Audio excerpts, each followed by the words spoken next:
और द्रौपदी पांडवों की पत्नी बनकर चली गई थी। इसी कारण कर्ण पांडवों से और भी अधिक नफरत करने लगा था। द्रौपदी के चले जाने के बाद कर्ण ने अपने पिता आदिरथ के कहने पर रुशाली नाम की एक सूत पुत्री से विवाह कर लिया था। उसके बाद कर्ण के जीवन में सुप्रिया नाम की एक और पत्नी आई थी।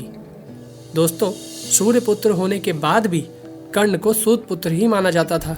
इस कारण इतिहासकारों ने कर्ण से जुड़ी इन बातों को इतिहास में उचित स्थान नहीं दिया था। कर्ण की इन 2 पत्नियों से उसके 9 पुत्र हुए थे। वृषसेन, वृषकेतु, चित्रसेन, सत्यसेन, सुषेण, शत्रुंजय, द्विपाल, प्रसेन और वनसेन। कर्ण के ये सभी पुत्र कर्ण के समान पराक्रमी तो नहीं थे, परंतु ये सभी कर्ण पुत्र थे। इस कारण वीर और बलशाली तो थे ही। इसलिए कर्ण के इन पुत्रों ने दूसरे सूत पुत्रों की भांति किसी दूसरे योद्धा का सारथी बनना स्वीकार नहीं किया था और अपने पिता कर्ण के साथ कौरवों की तरफ से एक योद्धा की भांति महाभारत का युद्ध लड़ा था।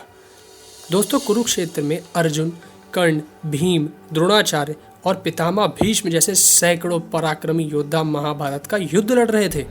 ऐसे महापराक्रमी योद्धाओं के बीच में कर्ण के पुत्रों का वजूद कहीं भी नहीं था।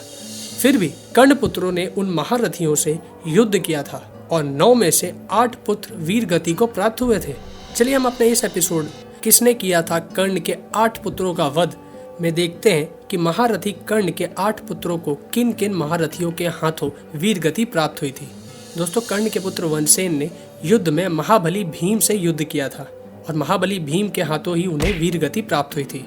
इसी प्रकार कर्ण के 3 वीर पुत्रों वृषसेन, शत्रुंजय और द्विपाल ने युद्ध में उन गांडीवधारी महावीर अर्जुन का सामना किया था, जिनके रथ के सारथी स्वयं भगवान कृष्ण थे। कर्ण के ये तीनों पुत्र महान धनुर्धारी अर्जुन के बाणों से वीर गति को प्राप्त हुए और अपनी मृत्यु को अमर कर गए।